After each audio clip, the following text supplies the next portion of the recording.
Danny, what does that win do for the Bradford Bulls in the season?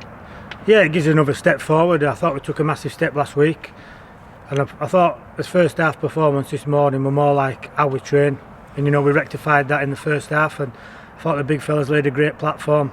Kicking wasn't great, but the chase made the kicks a lot better. I wasn't really happy with my first half performance, but the lads made my poor kicks really good. You say you're not happy with your first half performance, but Bradford go into the sheds leading by 28 points to 6. Yeah, they do. I'm not finding the flow with my kicks is more, than finding the fullback on the front, giving them an extra 20 metres. That's where I was disappointed. But like I say, the lads dug it out in the middle, tackled really well, and I think that's their hard running got us over the line more than mine and Jordan's skill today. I thought they deserve a big rap. And when John Keir just said that there's still a lot of room for improvement, I guess that could be quite scary and pleasing at the same time. Yeah, most definitely. I think there's a lot of improvement. I just think we've got to be renowned for one of them teams that's gritty and nobody really wants to play because you never go away. And I hope we get that mentality. And John goes on about wanting a DNA, and I think we're steadily earning a DNA. I don't think we've got one yet, but I'm hoping we find one that makes us a team that's hard to beat. How tough were those defeats to Featherstone and Sheffield, and obviously now coming through that difficult period, back-to-back home wins and looking up rather than looking down? Yeah, there's been a lot of people looking at each other and looking at ourselves. It was quite hard to take the performances we put out there. Don't get me wrong, we didn't have the greatest pre-season, but that's no excuse for the two performances we put in. But we had 2 weeks off, we worked even harder than we did in pre-season, and the boys have really come out and starting to get a bit of belief that if you run hard, tackle hard, kick chase, that's how you win games. The game hasn't changed for 100 years. The best teams that do that win games, and hopefully that's going to be us. Danny, it was your 500 career league game. When did you find out about it? I found out off Jordan Lilly. I think we were having a coffee at Java in Bradford, and he mentioned it to me, and I thought I played my 500 in 2019 against Catalan.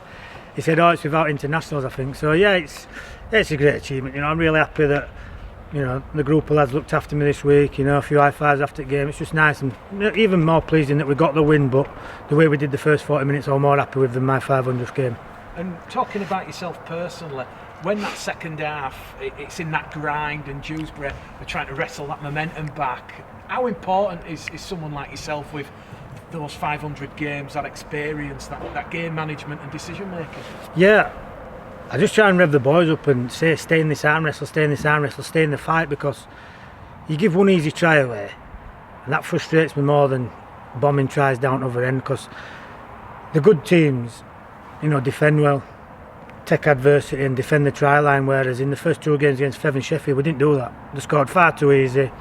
Nobody actually really cared, but we're starting to get that bit of belief and a bit of pride in us that we can defend this goal line. How much of an important figurehead is someone like John Keir, who you religiously know well, on the side?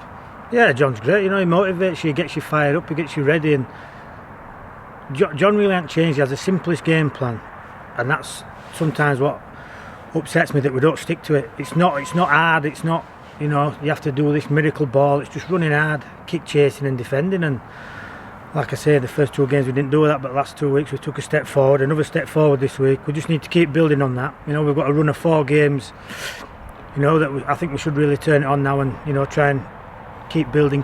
That'll do me. If we improve his performances, we did a good 40 minutes today. If we do 50, 60 next couple of games, I'll be really pleased. And just finally from me, Danny, how important is it that the side consistently performs, and they're not having to perform on the back of a reaction to a heavy defeat, and it's just a case of taking what happens out there on the training field, like you've said, and putting in a strong performance? I think it's really important that everybody just does the job to the best of their ability. Nobody can ask for more than that. If your job's to run hard and tackle hard, run hard and tackle hard. If my job's to kick the ball, I kick the ball. And that's what you can sometimes try too hard and make yourself worse, and I think we did that in the first 2 games. And don't get me wrong, everybody wants to beat Bradford Bulls because they're Bradford Bulls, and that's the tag that you've got, and you've got to rebound off that tag. Whereas we are the Bradford Bulls, and everybody's fighting for promotion, and we're one of them teams that's hoping to do that. So yeah, we have to go out there and believe in ourselves that we are a good team and we're going to be up there. Come back to the Tetley Stadium in 2 weeks' time against Newcastle, and the fans should be back in the stadium by then. How important do you think it will be having the fans to boost you on for the rest of the season? Yeah, it will be great to have the fans back. You know, hopefully we can put a performance in for them. You know, Newcastle's had a great win against Sheffield today, so they're coming, you know, finding their feet a bit. So really important, and you know, I can't actually wait to play in front of Bradford fans. I've played against them a few times and had a couple of torrid ties off their fans, but yeah, it's all good and I really enjoy it. And you know, the fans deserve some rugby now. They've missed out far too much. They've put a lot of time, money and effort in, and you know, I hope we can put on a show for them and hopefully put in a good performance and something they're proud of. Good stuff. What are your hopes for the rest of the season, for you personally and for the team?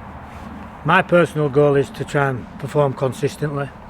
Hopefully bring Jordan Lilly, you know, up to the top level. I think he's, you know, steadily building that. I think he's a great little player and he's doing a lot of things right. I just think, you know, if I can talk to him a bit more and get him talking to others a bit more and bring him on, that's part of my game. But I want to motivate people. I want to try and be a leader so they follow me.